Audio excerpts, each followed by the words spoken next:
Hello, willkommen in Berlin. I've just finished work, so I thought it might be fun to give you a little look around this apartment I've booked for myself, so you can kind of consider this um, through the keyhole, Stu Nugent edition.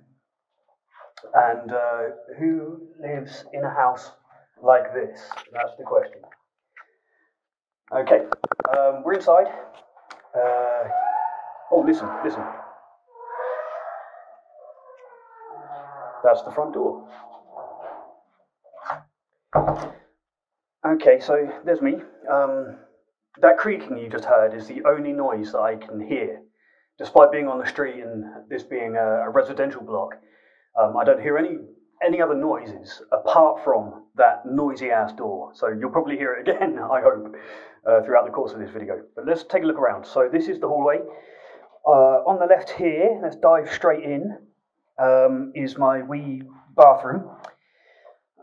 Shower over there, big mirror here with these lovely big filament light bulbs. These are really, really cool. And it took me ages to figure out how to turn them on. So I feel like that was a job well done.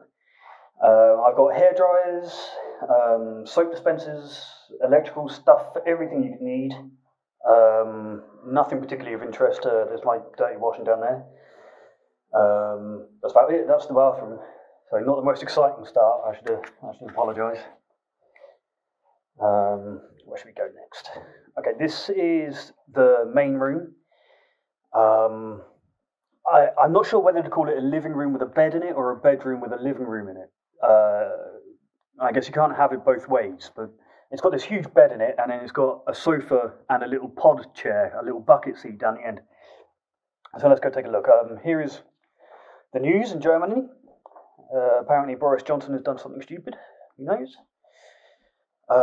Down this end, I'm on the ground floor, so I'm looking out straight into the street, which is really handy because I'm self-isolating, which means that when people bring me stuff, I can just stand here at the glass and point at the floor and they get the message. I'm not sure if you can see out there, but there's still some snow around. And this is just outside the centre of Berlin, just like in a place called Alexanderplatz.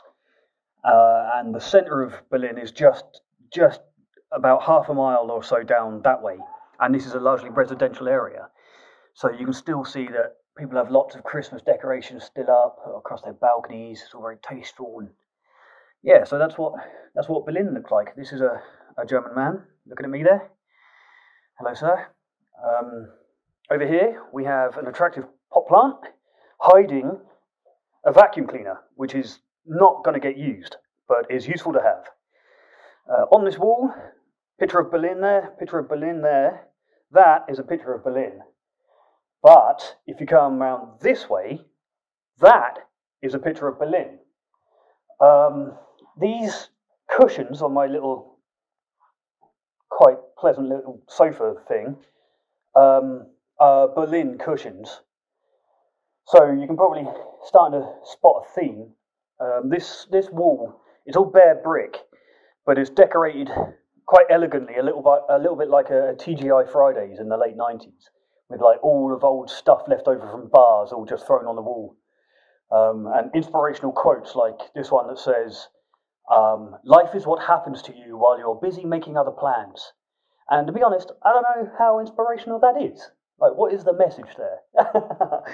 So I won't take too much heed to it. Over here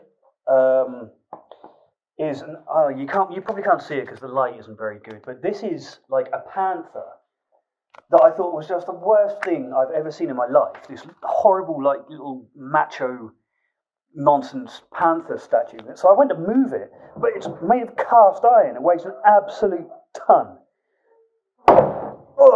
So that's going to live there. I'm going to have to just put up with that. Of course, the pièce de résistance is my stylish motorbike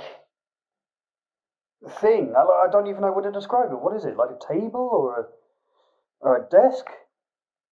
It's absolutely awful, and I love it a bit. But it's not even a real motorbike. It's just a bunch of metal welded together to kind of vaguely resemble. It's like the memory of a motorbike, I guess. Another fake window here with me in it. Above it, of course, a sign that says, I love Berlin. And over here, a picture of Berlin. So, here we have a temporary wardrobe, lots of coat hangers in there, and not one ironing board, but two, neither of which will ever be used, which I'm very grateful for. It's good to know they're there, you know. More pseudo-inspirational guff, but this one says, read it with me, do what you love what you do. Okay, enough said about that. This clock also doesn't make sense. Not only is it not telling the right time, it also says life, freedom, happy family around the side. So I'm guessing that's a Chinese import because that sounds like Chinglish to me. Over here, that's a large picture of Berlin.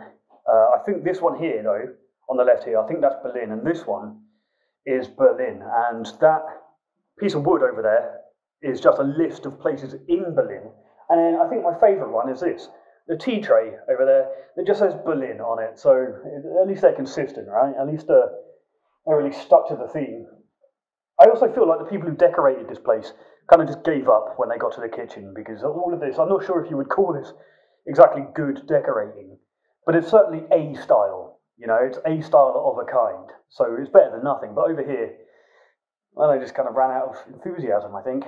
But when I arrived, they'd left me a box of tea, which was really nice, and then some curry powder. So those are the only two consumable things I had when I arrived at midnight yesterday. So that was my dinner, tea and curry powder. This is my little office here that I've been working in today. It's not perfect. I'm going to have to work this out a little bit better. But it was nice today because I didn't mention, but it's boiling hot in here. These old metal radiators, they're all over the place. Some of them are hidden quite well, but they're everywhere. And it's 100 degrees in here at least. So I was sat here on my little workstation that I set up for myself, like a cafe, with these two big windows that open out into a kind of common area where everyone locks up their bikes, with a breeze coming in. So I was kind of like cooling off from the intense heat by letting the winter in a little bit. But that's about it. It's a cute place. It is what it is. You know, it's super touristy, but I wanted something with a little bit of character, even if that character was a bit crap, if you know what I mean. So yeah, that was today's edition of Through the Keyhole with me, Lloyd Grossman.